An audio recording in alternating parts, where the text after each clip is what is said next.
2024년 우리 교회에 표가 있습니다. 우리 같이 큰 소리 한번 외쳐보겠습니다. 시작. 새 노래를 부르리라. 한 번 더 소리치겠습니다. 시작. 새 노래를 부르리라. 올 한 해는 새 노래를 부르는 역사가 저와 여러분의 인생 가운데 임하시길 주의 이름으로 간절히 축원합니다. 우리 새창조 교회, 우리 모든 교인들 올 한 해 새 노래를 부르게 될 줄로 믿습니다. 이 새 노래를 부르기 위해서 우리 교회는 반드시 건강한 교회가 되어야 합니다. 병든 공동체는 새 노래를 부를 수가 없습니다. 병든 공동체가 부르는 노래는요, 병든 노래. 병든 공동체가 부르는 노래는 옛 노래, 낡은 노래. 새 노래를 부르려고 하면 우리 교회가 건강한 교회로 더욱더 성장해 가야 될 줄로 믿습니다. 여러분, 많은 분들이 건강에 관심이 많으시죠? 우리나라 기대 수명이 몇 살인지 압니까, 여러분?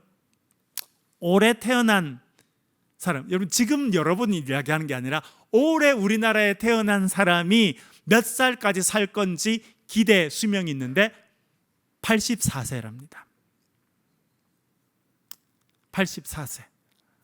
우리나라 아주 오래 사는 장수하는 국가가 되었습니다. 그래서 많은 분들이 건강에 관심이 많아요. 여러분 건강에 관심 많습니까? 없습니까? 많으시죠.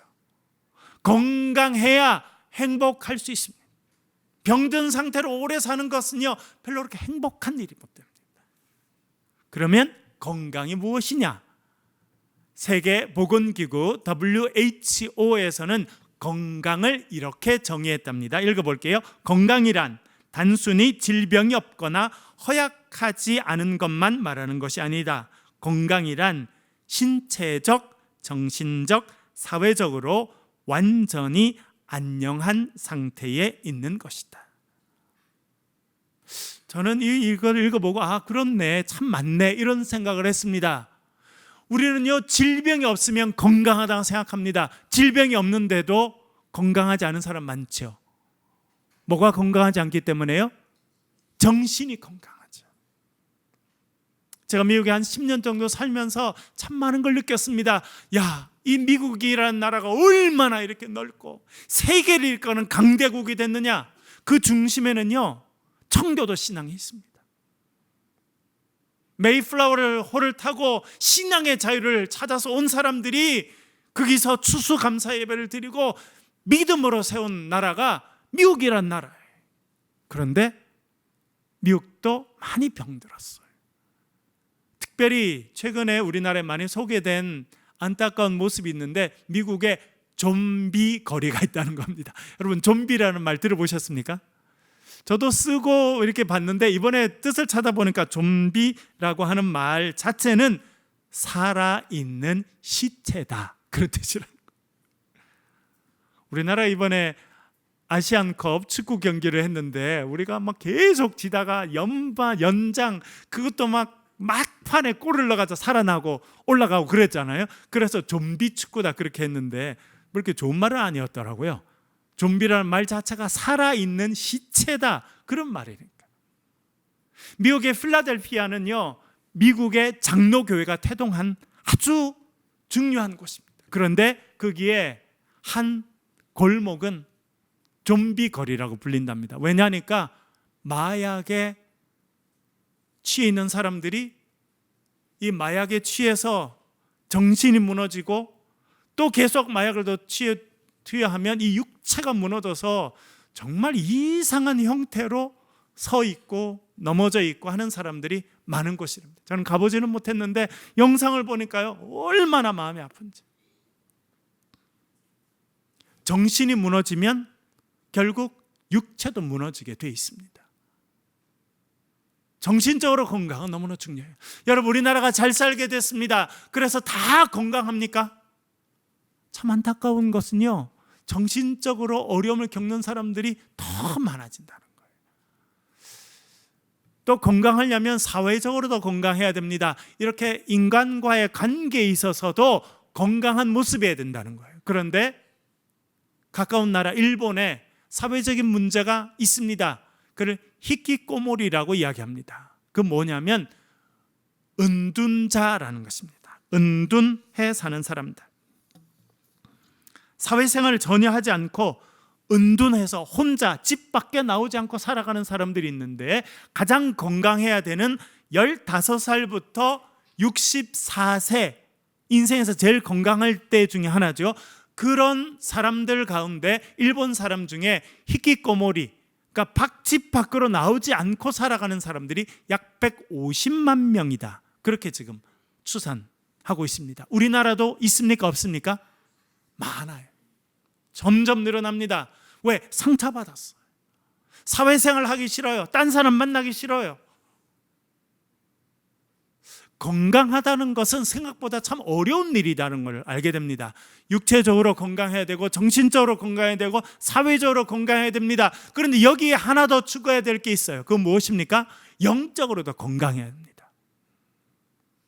우리나라는요, 참 안타깝게도 이단들의 천국이에요. 이단 천국, 대한민국.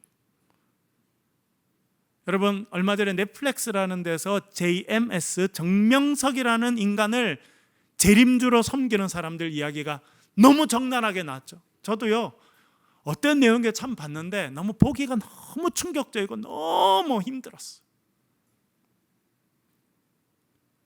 이화여자대학, 연세대학, 고려대학, 서울대학, 우리나라 최고의 대학이라는 엘리트 남성 여성들이 정명석을 따라갔어요. 너무나 안타깝게도 그 사람의 정신적으로 지배가 돼서 몸도 바치고 마음도 바치고 인생이 무너지고, 그런데 그 사람은 아직도 신이라고 믿는 사람이 이 땅에 수만 명입니다. 여기 청도 출신 이만희라는 사람이 있어요. 초등학교 6학년도 제대로 안 나왔습니다. 근데 그 사람을 성령님이라고 믿는 사람이 이 땅에 수십만 명이에요.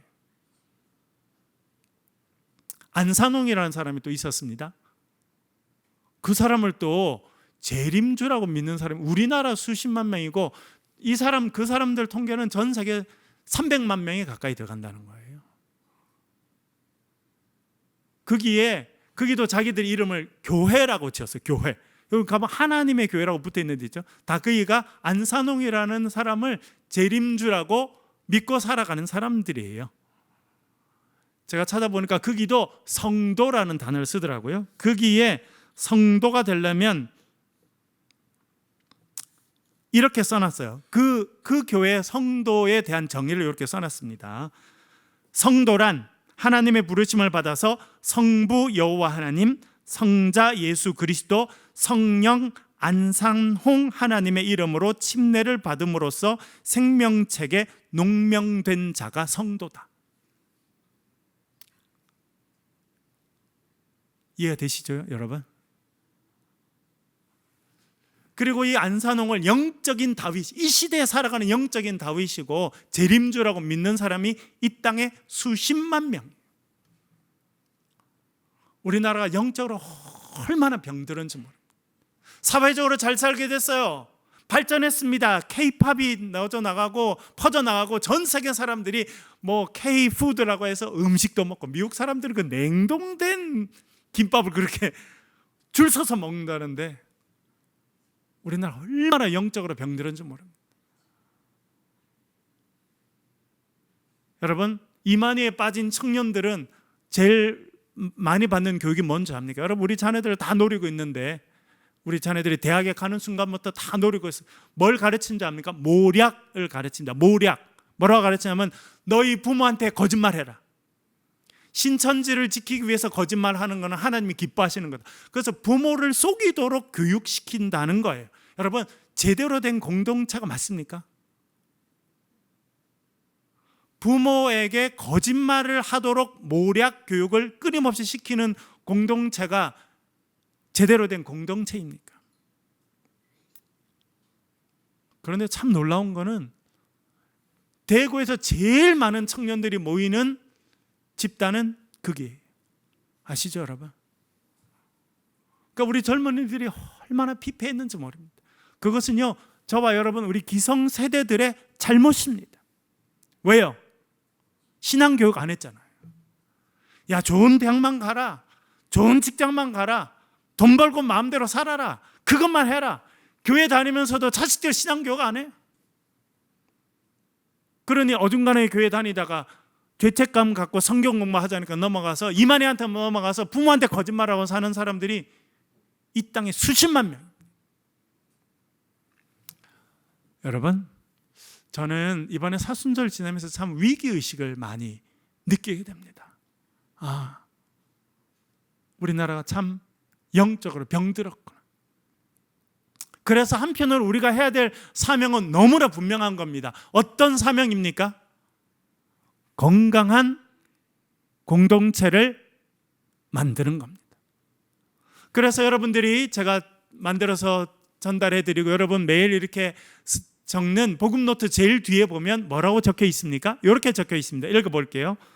우리 교회의 목표가 적혀져 있습니다. 화면을 띄워주시고 한번 읽어볼게요, 여러분. 목표는 뭐라는 겁니까? 건강한 믿음의 공동체다. 그래서 이렇게 써두었어요. 뒤에 넘겨주시고 같이 한번 읽어볼게요. 같이 읽겠습니다. 시작. 우리의 목표는 그리스도 안에서 말씀과 기도로 변화되어 복음으로 세상을 섬기는 건강한 믿음의 공동체가 되는 것이다. 아멘. 여러분, 우리 교회가 가지고 있는 목표입니다. 그것은 무엇입니까? 우리가 그리스도 안에서 말씀과 기도로 변화된다는 것. 그리고 복음으로 세상을 섬기겠다는 겁니다. 그런 건강한 공동체가 되자, 그것이 우리 교회의 목표입니다. 그것이 우리 교회가 존재해야 될 이유라는 거예요. 이 세상에 교회가 많습니까? 적습니까? 큰 건물이 있는 교회가 많습니다. 사람들 많이 모이는 교회도 많고요, 이단들도 다 자기들 교회라 그래요. 그런데 참 안타까운 것은요, 건강하지 못한 공동체도 참 많다는 겁니다. 여러분, 제가 목회하면서 많은 분들이 이렇게 만나서 가정에 가서 신방도 하고 사람들 만나보는데 참 안타까운 것은 무엇이냐면 많은 분들이 상처를 갖고 살아가요. 그런데 많은 상처는 언제부터 생긴 겁니까? 언제 생긴 겁니까?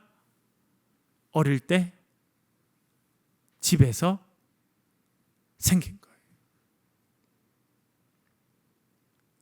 건강하지 못한 가정에서 성장했습니다. 폭력을 행사하는 아버지 밑에서 성장했어요. 매일 싸우고 다투고 증오하고 미워하고 싫어하는 그런 부모님들 밑에서 인생 힘든 거구나.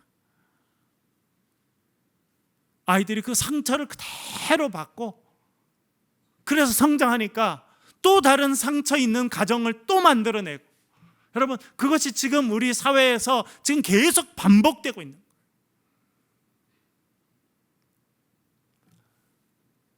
제가 목회를 하면서 참 좋았던 경험들 몇 번 있었는데 그 중에 이렇게 장면이 생각나는 게 있습니다. 제가 미국에서 LA에서 부목사를 할 때였는데 어느 집사님 집이 좀 큰 집이 있고 뒤에 마당이 있었어요. 마당.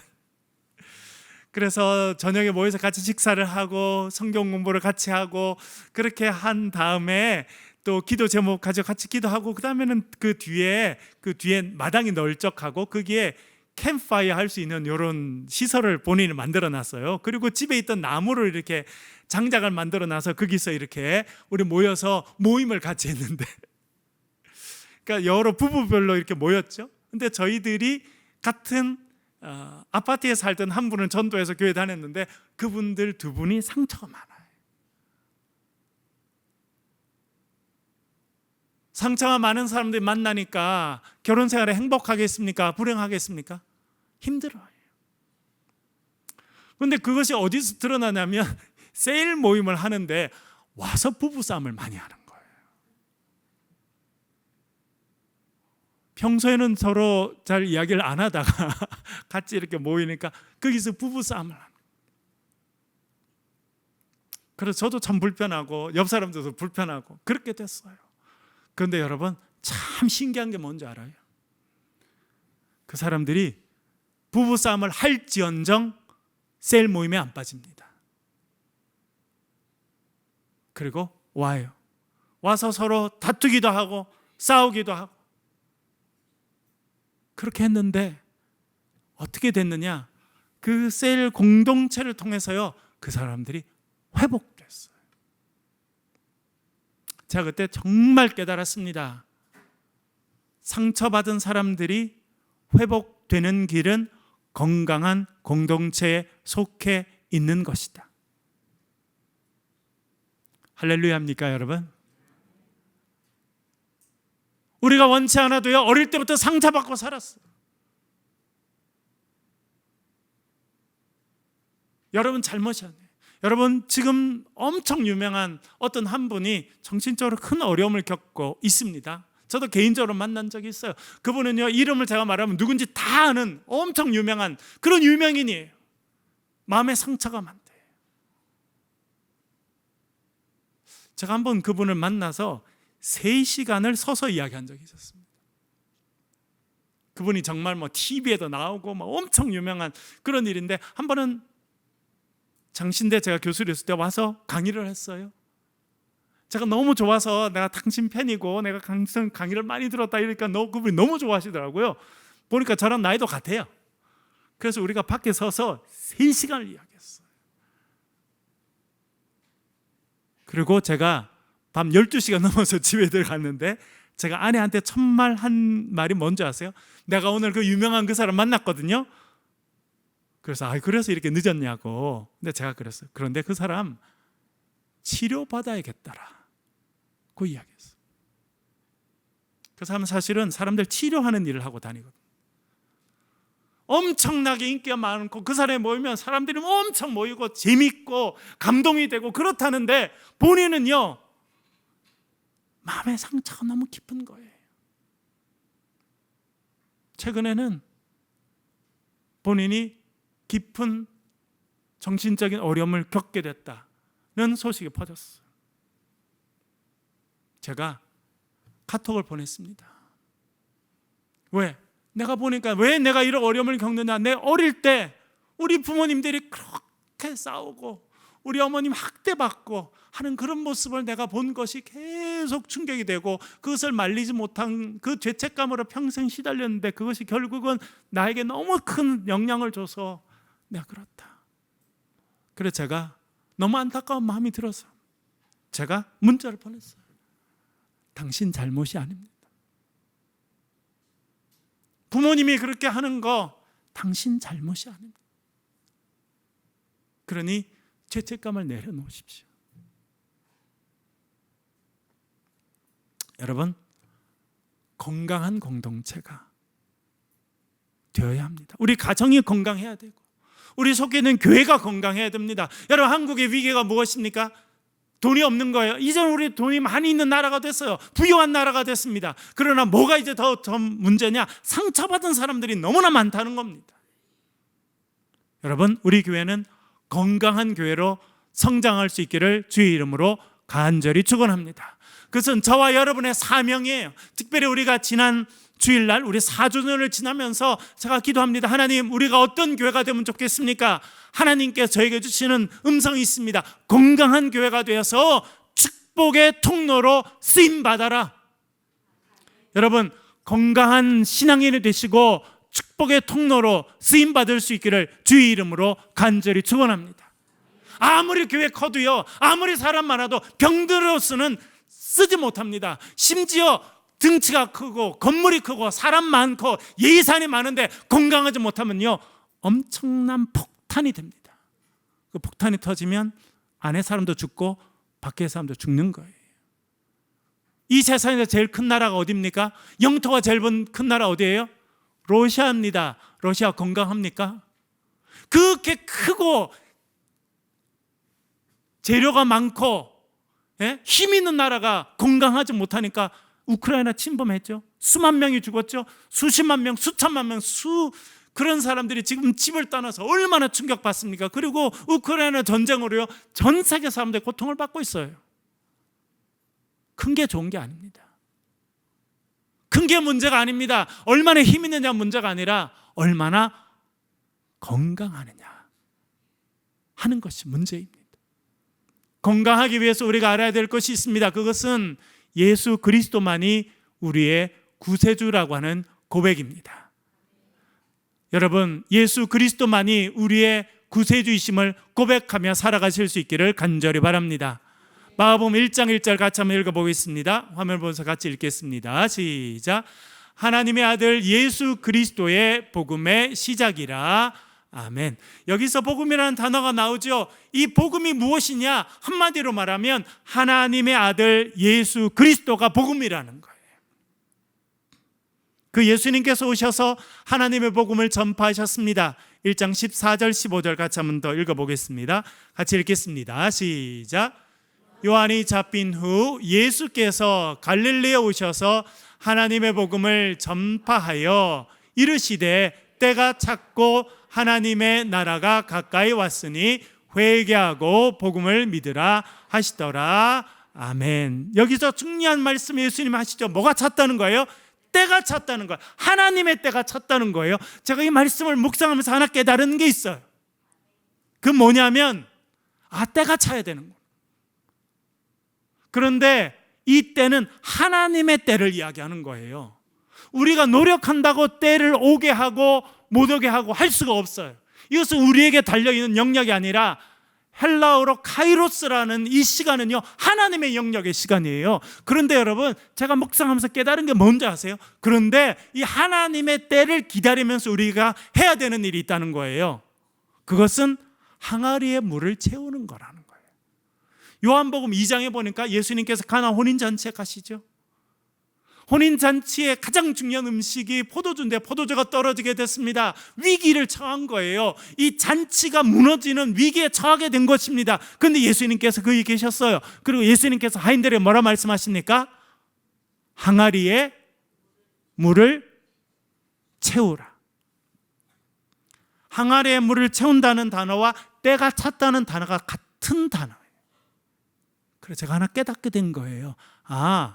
우리가 하나님의 시간이 언제 임하는지는 알지 못하지만 우리가 그 시간을 기다리면서 해야 되는 일이 있구나. 그건 뭐예요?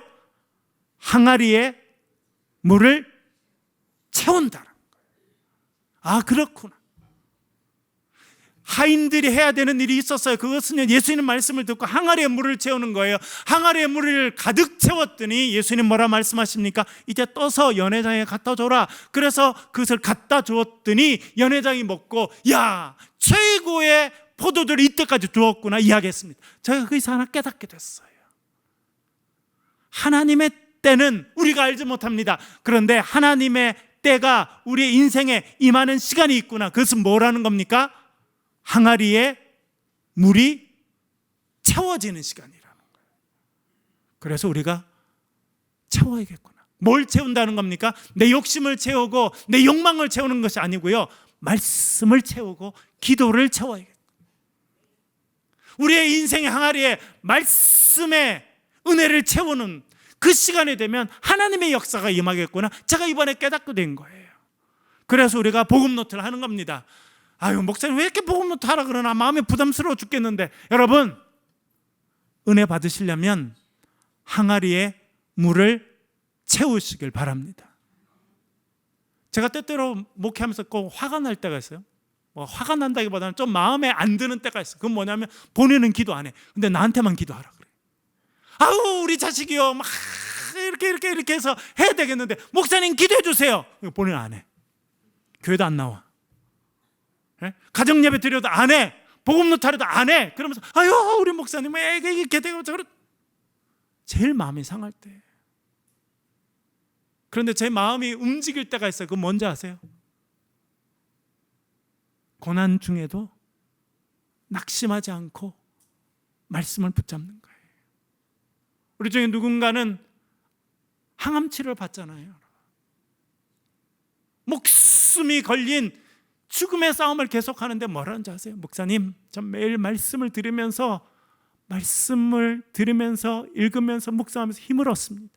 낙심해야 정상인데, 그만두고 싶어야 정상인데, 말씀을 들으면서 힘이 난다는 거예요. 말씀을 읽으면서 힘이 나고, 말씀을 들으면서 힘이 나고, 그래서 이 싸움을 할 수 있다는 거예요. 자, 그 이야기를 들으니까 기도가 절로 나옵니다.